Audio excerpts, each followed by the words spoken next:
Good morning, students. In the previous session, I was discussing the principles for drafting a questionnaire, and today I'm going to continue with the same. The beginning few principles has already been discussed with you. I'm going to continue with the remaining principles for drafting a questionnaire.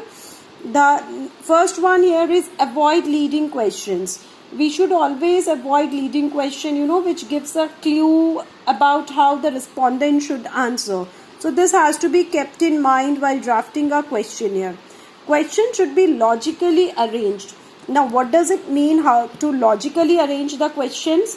The question should be, it means, the question should not be illogical to ask a man his income before asking him whether he is employed or not. So this is an illogical arrangement. I am asking a person, what's your monthly income? Before asking him whether he is employed or not. So logically arranged means first you ask whether you are employed, where are you working, and then you ask, come or jump to the question about the monthly income. So question should be logically arranged. Next we talk about instructions to the informants. The questionnaire should provide necessary instructions about the terms and units in it.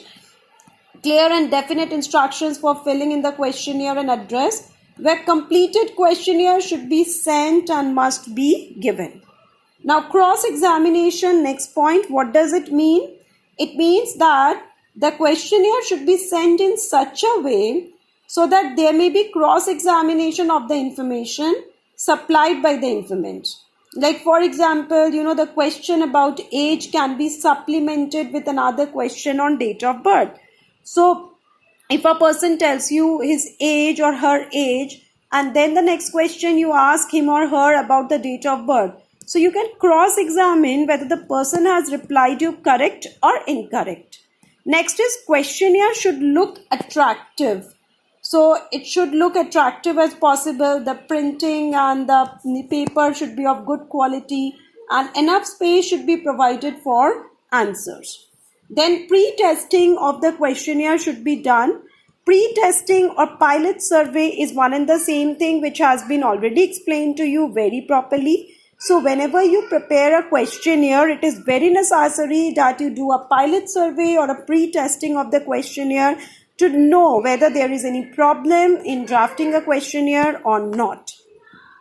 Next, students, here we can see a few questions on the screen, which is, telling about the usage of, let's say, technology or mobile.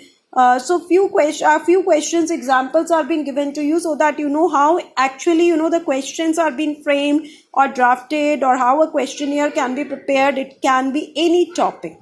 So the first question here says, what are the activities that you use technology for? Communicating with family, friends, academic tasks, or others. Which of the following search engine you use most?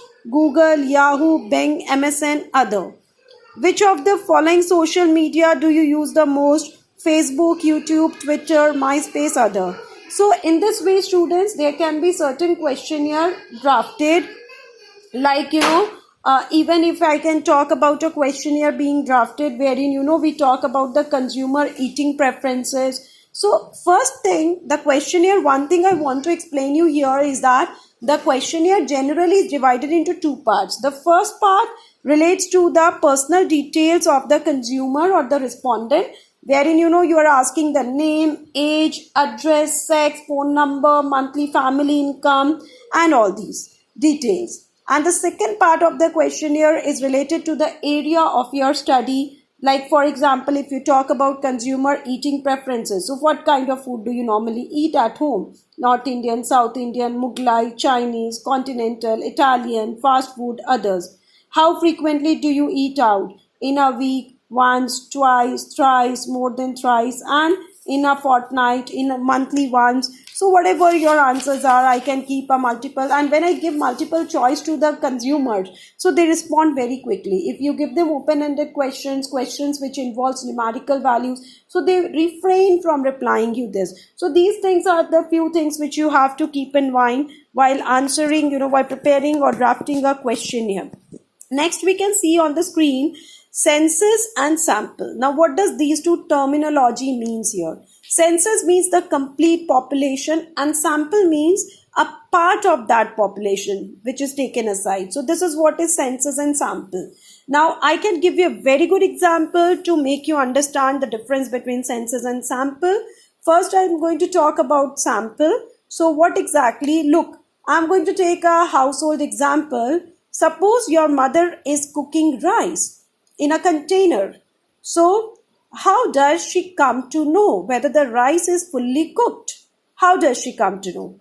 She will take out few particles or few pieces of rice from that container and she is going to press those particles to find out whether the complete container of rice is cooked or not. That means she is taking a sample and on the basis of that sample, she knows whether the rice is cooked or semi-cooked. So this is what is sampling, that out of the entire population or universe, here your entire population or universe is that container of rice. So using that, she has taken a sample and she has drawn a conclusion about the complete population. So this is what is sample. Now we talk about census, students. A very good example of census method is census of population, which is conducted in our country every 10 years. So the last census of population which was conducted in our country was in the year 2011 and the next census will be conducted in the year 2021 and the first census, official census, was conducted in our country in the year 1881.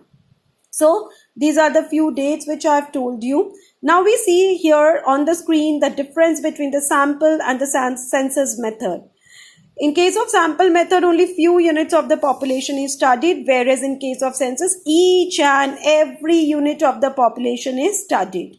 Sampling method is most suitable if population is homogeneous. That means if the population is of similar category, like the container of rice. The rice are all similar, homogeneous. So it becomes very easy and convenient that only sampling can help you out to know or to arrive at conclusion whether the rice is cooked or not.